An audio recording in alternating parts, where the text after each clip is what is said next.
Good morning. Today I'll be talking about Ikoyi Building Collapse from a layman's point of view. I know a lot of people are sad, a lot of people are hurting, which is normal. A lot of people are battling with different emotions, and so there is room for corrections. This is Gboard, where you get to speak your truth without being judged.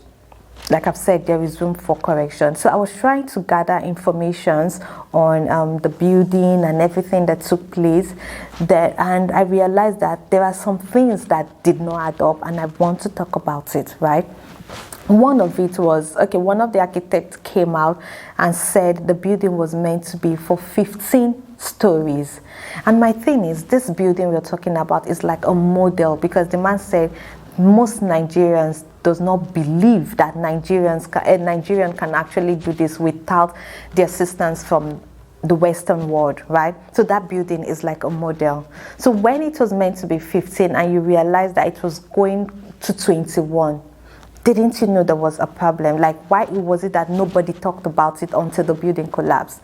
Then someone else came out and said that the building was meant to carry 21 stories, which, it was 21 anyways.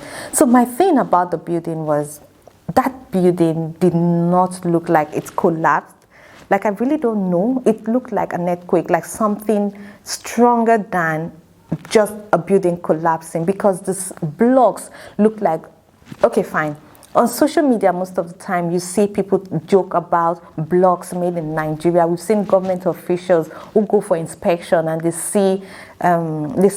touch a building, they touch those blocks, and you see that the blocks breaks immediately. You know that it's bad materials.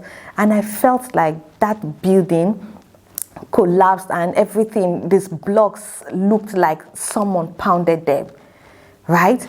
That is what I saw anyways. Then secondly, I was watching late Femi's, may his soul rest in peace. I was watching his interview where he was talking about a consultant that told him about buying a particular generator that he did not use, and he realized that he needed a lesser one. And there was something he said that struck me.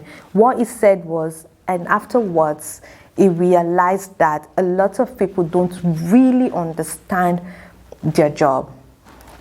There are a lot of people who underrate other people's profession because they've seen one person who did something wrong, and they just conclude within themselves that nobody is better than them. There are a lot of people like that, and I felt like when the person that was interviewing him at that, I think that is like a trigger to his next question, right?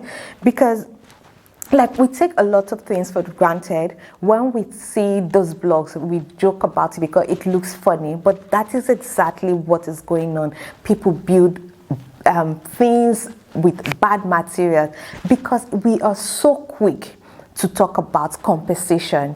We are so quick to talk about we're so quick to apologize that people don't take their job seriously because, is it not Nigeria? Anything goes. You can just apologize or you compensate the family. So most employers, you find that as someone is doing #1 billion or $1 billion job, and at the end of the day, you're paying the person $150,000 because you want that person to be redundant, waiting for you to compensate them. And in most cases, when you look at your contract, you realize that there is nothing stating. There is no place where it is written that when there is an accident or something, because people understand that they can easily apologize, they can easily compensate families when things like this go wrong. Late Femi said something, and Pastor Matthew Wright came out to talk about being his consultant and everything. He said he knows better because someone gave him a wrong information, right? So when you see people talk like this, you're wondering, why is it that Nigerians would easily take anything and everything from people? Because we don't value people's lives. Then after the collapse, I realized that a lot of for 5 days, people were still on the ground. So my thing is, if some people were meant to have survived the building, the collapsed building, don't you think if they were under the ground 4 to 5 days, don't you think they would have died? Because while the whole thing were happening, so many people said, okay, that they did not want people to go into that place to rescue people because of confusion and everything. Someone allegedly said that. But my thing is, why is it that there were no... why is it that the officials who were meant to know these things, why were they not there to do their job? Because if everyone is busy trying to do their job, I don't think there would have been confusion when you know what you want to do, when you know what to do, right? Like I don't know, I just feel like we joke with people's lives a lot in this part of the world, because this is Nigeria. When you have money, you can get away with anything. So while people were under the ground for 4 days, 5 days, how do you want them to survive? And I don't know if this is true, but I know on movies that I watch, there are some movies that I watch that there are incidents like that. You find that, I don't know what this thing is called, not crane, definitely. There is something they would use under the ground that would detect if anybody is there alive or dead. And I don't know if we have something like that in Nigeria, but I feel that thing is actually real, but I don't know if it is in Nigeria, which is really bad. I think we just need to understand that these things are important in a country as rich as Nigeria, right? Then finally, religion has always been a problem. Religion has taken every other profession out of Nigeria.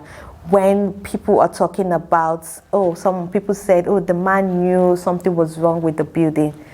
If the man knew something was wrong with the building, and suddenly it was calling people to pray, people to sing, like, I really don't understand that part. Like, I just felt like religion has taken over everything, because everywhere you go to now, people talk about prayer, and nobody wants to do the job. Nobody wants to do their job.